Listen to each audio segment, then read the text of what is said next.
الفصل الثانی تبصرہ میں ہم چل رہے ہیں کتاب الصلاۃ میں۔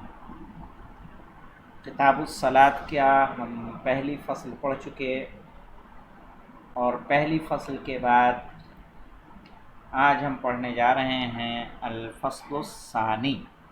جناب اسکرین نہیں آئی۔ اسکرین نہیں آ رہی ہے۔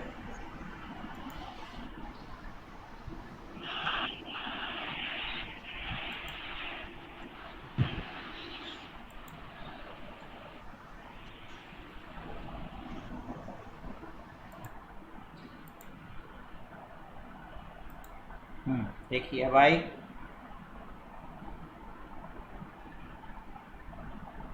اب آ گئی اسکرین؟ جی جناب، یہ جو ہے فصل الثانی شروع سے پڑھا دیں۔ چلیں فصل ثانی شروع سے دیکھ لیتے ہیں۔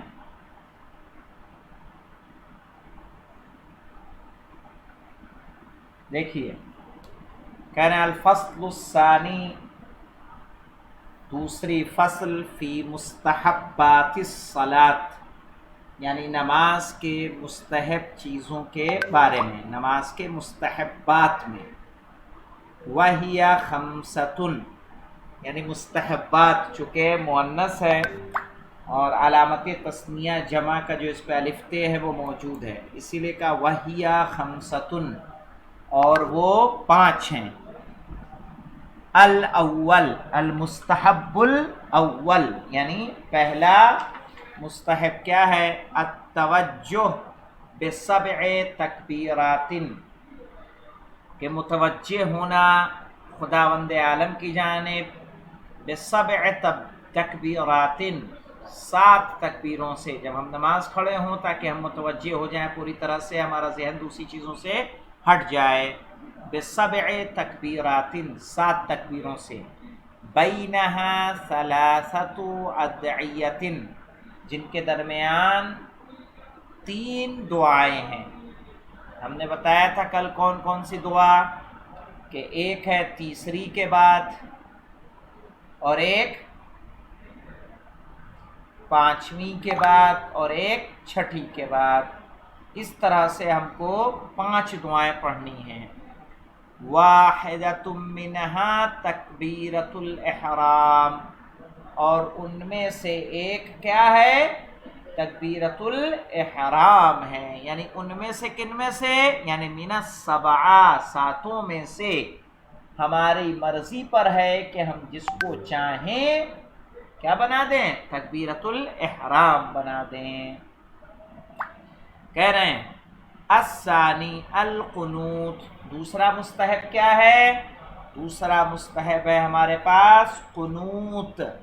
قنوت وَهُوَ فِي كُلِّ ثَانِيَةٍ، اور وہ ہر دوسری رکعت میں، فی کل ثانیۃ، ہر دوسری، ثانیہ یعنی دوسری، ہر دوسری رکعت میں، ٹھیک ہے۔ قبل الرکوع وبعد القراءہ، قبل الرکوع یعنی رکوع سے پہلے، وبعد القراءہ، اور قراءہ کے بعد، ٹھیک ہے۔ اور یہاں 3 نمبر کا جو ہے حاشیہ دیا ہے، وہاں ہم گئے تھے تو وہاں حاشیے میں کیا تھا؟ الا فی الجمعہ، سوائے جمعے کے، کہ اس میں دونوں رکعت میں ہے قنوت، پہلی رکعت میں رکوع سے پہلے ہے، دوسری رکعت میں رکوع کے بعد ہے۔ وَيَقْضِيهِ، یعنی یقضی القنوت، ہاں کہاں جائے گا؟ قنوت کے پاس، قنوت کی طرف۔ کہہ رہے ہیں قنوت کی قضا کرے گا۔ لو نسیہ، یعنی لو نسی القنوت، ہاں کہاں جائے گا؟ قنوت کی طرف، ضمیر کدھر پلٹے گی؟ قنوت کی طرف۔ کہہ رہے ہیں وَيَقْضِيهِ لَوْ نَسِيَهُ، کہ قنوت کی قضا کرے گا، لو نسیہ، اگر اس کو بھول گیا ہو، بعد الرکوع، رکوع کے بعد، یعنی ہم نے دوسری رکعت میں الحمد پڑھا، اس کے بعد سورہ قل هو اللہ احد، اس کے بعد ہم رکوع میں چلے گئے، ہم نے قنوت نہیں پڑھا، تو رکوع سے کھڑے ہوں، سجدے میں جانے سے پہلے ہم کیا کریں گے؟ قنوت پڑھ لیں گے۔ اب آئیں ہماری جو نہیں بحث ہے، ثالث میں بتا رہے ہیں کہ ہماری نگاہیں کہاں ہونی چاہیے، جب ہم نماز پڑھنے کے لیے کھڑے ہوں تو ہم کہاں دیکھیں، کیا مستحب ہے ہمارے لیے؟ کہہ رہے نظرہ فی حال قیامہ، نظرہ یعنی نظر المصلی، ٹھیک ہے، نظرہ فی حال قیامہ، کہ جب انسان قیام کی حالت میں ہو تو نظرہ اس کی نگاہ الی موضع سجودہ، اس کے سجدے کی جگہ پر ہے، نظرہ فی حال قیامہ، ٹھیک ہے، حالت قیام میں اس کی نظر الی موضع سجودہ، اس کے سجدے کی جگہ پر ہونی چاہیے، موضع یعنی مقام، جگہ،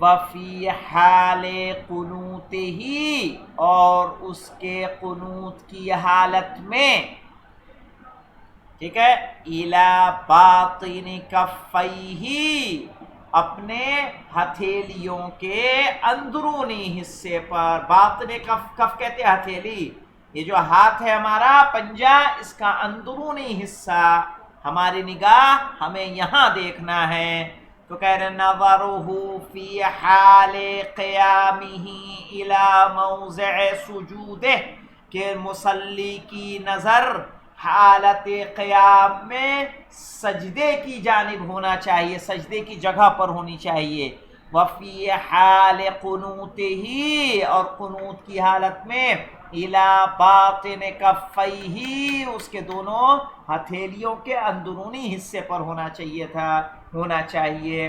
اب یہاں پہ دیکھیں ایک مسئلہ یہ آتا ہے کہ جو اگر کوئی انگوٹھی ہے، انگوٹھی پہنے ہوئے ہے، تو انگوٹھی کا گھمانا مستحب نہیں ہے، ہاں اگر اس انگوٹھی پہ کوئی ذکر لکھا ہے، ائمہ کا نام لکھا ہے، تو چونکہ اس ذکر کو دیکھنا، قرآن کی آیت ہے، کچھ ہے، تو اس کو دیکھنا بھی عبادت ہے، ائمہ کا نام ہے، رسول کا نام ہے، دیکھنا بھی عبادت ہے، تو انگوٹھی کے پتھر کو اندرونی حصے پہ گھمائیں گے، ورنہ تو گھمانے کی ضرورت نہیں ہے۔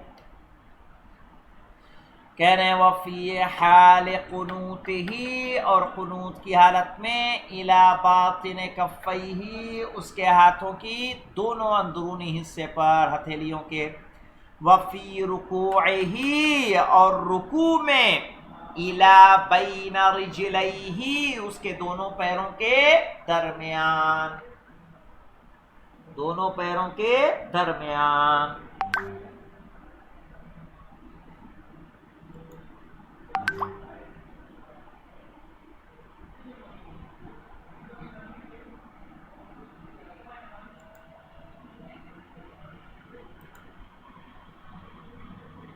آگے دیکھیں وفی رکوعہ، اور اس کے رکوع میں الی بین رجلیہ، اس کے دونوں پیروں کے درمیان، وفی سجودہ، اور اس کے سجدے میں الی طرف انفہ، اپنے ناک کے کنارے کی طرف، طرف یعنی کنارہ، انف یعنی ناک، طرف کنارہ، وفی سجودہ، اور سجدے میں الی طرف انفہ، اس کے ناک کی کنارے کی طرف نگاہ کرے گا، وفی جلوسہ، ٹھیک ہے، اور بیٹھنے کی صورت میں الی حجرہ، اپنی آغوش میں،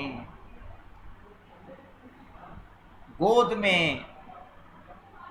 حجر یعنی جو دونوں رانے ہیں وہاں پر ہمیں نگاہ رکھنی ہے، الی حجرہ۔ اب دیکھیے ہاتھوں کو کہاں ہونا چاہیے، یہ ہو گئی نگاہ کی بات۔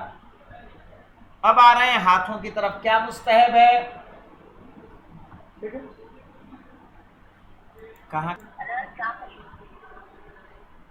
جی بتائیے، چلیں دیکھیں۔ الرابع وضع الیدین قائما علی فخذیہ، فخذ کہتے ہیں ران کو، فخذ یعنی ران، چلیے دیکھیے وضع الیدین قائما، کھڑی یعنی قیام کی حالت. ہاں جی ایک لائن چھوڑ گیا، انفہی کے بعد. کون سا؟ انفہی کے بعد وفی جلوسہ ہی پڑھایا، وفی جلوسہ ہی الی حجر، اور بیٹھنے کی صورت میں یعنی تشہد کی حالت میں اپنے آغوش میں. حجر کہتے ہیں آغوش کو، یعنی جو بیٹھیں گے تو ہمارا ران کیا ہے، ران کا حصہ کیا ہو جاتا ہے، ایک آغوش کی شکل لے لیتا ہے. کیسے لیپ کہتے ہیں ہم، لیپ ٹاپ، اسی لیے کہا جاتا ہے اس کو چونکہ یہاں رکھا جاتا ہے وہ رانوں پہ. تو جب تشہد کی حالت میں رہیں گے تو ہم رانوں کو دیکھیں گے اپنے. کہہ رہے ہیں وضع الیدین قائما، کھڑے ہوئی حالت میں، قیام کی حالت میں ہاتھوں کو رکھیں گے، علی فخذیہ، ران پر. فخذ یعنی ران، فخذی تثنیہ ہے یعنی دونوں رانوں پر. بحذاء رکبتیہ، بحذاء رکبتیہ یعنی اس کے گھٹنوں کے اوپر والے حصے میں.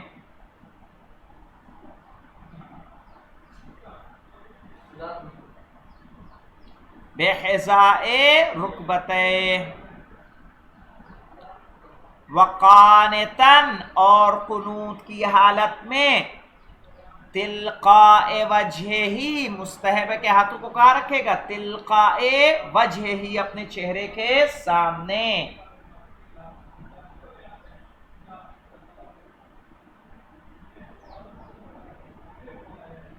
وراکعاً علی رکبتیہ، اور رکوع کی حالت میں، علی رکبتیہ، اپنے دونوں گھٹنوں پر ہاتھوں کو رکھے گا. وساجداً بحذاء اذنیہ، اور سجدے میں اپنے کانوں کے ساتھ، کانوں کے مقابل میں، یعنی جہاں کان ہوں گے وہاں، پیچھے نہیں. مستحب کیا ہے، جہاں کان ہے بس اسی کے نیچے رکھے.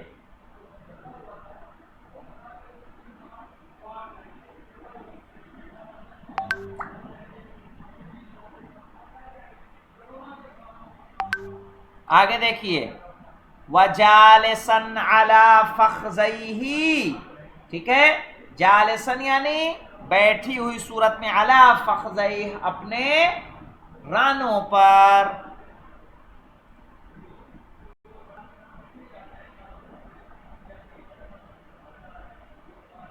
پھر ایک مرتبہ دیکھ لیں، وضع الیدین قائما، ہاتھوں کا قیام کی حالت میں رکھنا، علی فخذیہ، اپنے دونوں رانوں پر، بحذاء رکبتیہ، گھٹنوں کے مقابل، یعنی جو گھٹنوں کا اوپر کا حصہ ہے.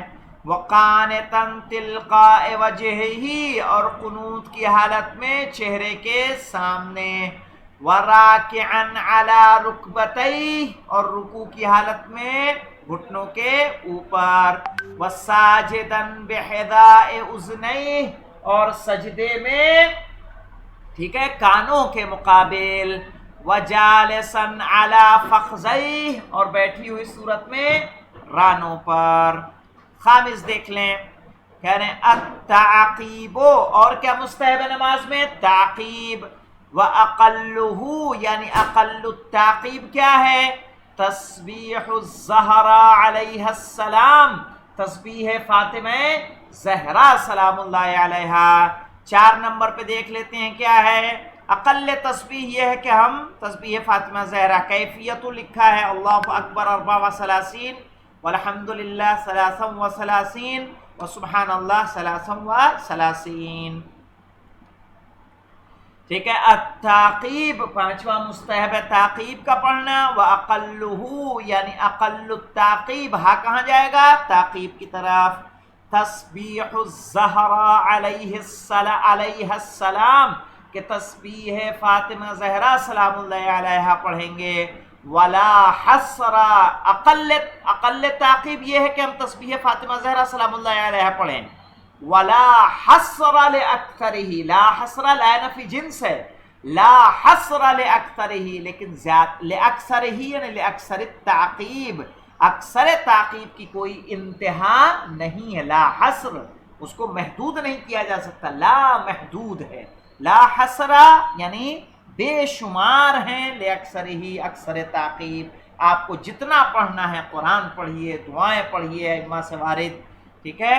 آپ بہت دیکھیں گے ماشاءاللہ سے صبح کی تعقیب میں اگر آپ جا کے دیکھیں اتنی ساری ہے کہ آپ پڑھیں تو میرے خیال سے 1.5-2 گھنٹہ نکل جائے گا. یعنی اول صبح سے میں بتا رہا ہوں آپ کو، سورج طلوع ہو جائے گا اگر مکمل تعقیبات آپ پڑھیں.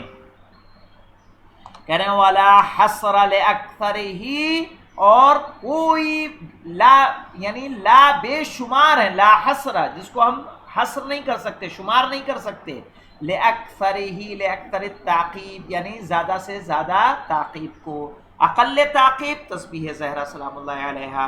وَيُسْتَحَبُّ أَن يَأْتِيَ بِالْمَنْقُولِ، لیکن مستحب کیا ہے کہ أَن يَأْتِي بِالْمَنْقُولِ، کہ ہم اس میں کیا پڑھیں، ان منقول ان کو کہتے ہیں کہ جو نقل ہوئی ہیں، جو عبارتیں آئی ہیں، جو دعائیں آئی ہیں وارد ہوئی ہیں ائمہ سے، ٹھیک ہے، ہم ان کو پڑھیں. کہہ رہے وہ یستحب ان یأتی فیہ یعنی فی التعقیب بالمنقول، کہا کہ جو روایتوں میں دعائیں وارد ہوئی ہیں ائمہ سے، جو نقل ہوئی ہیں، ہم مستحب ہے کہ نماز میں ان کو پڑھیں.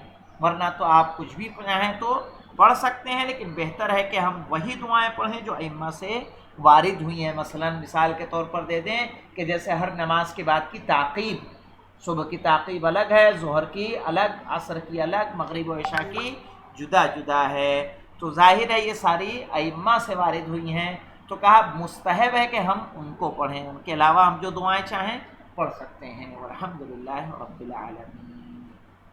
مطلب تو واضح ہے سب کا. اول، ثانی، ثالث، رابع اور خامس یہ مستحبات تھے. کل آئے گا الفصل الثالث فی قواطع الصلاۃ انشاءاللہ سبت سے یعنی سنیچر سے. والحمدللہ رب العالمین.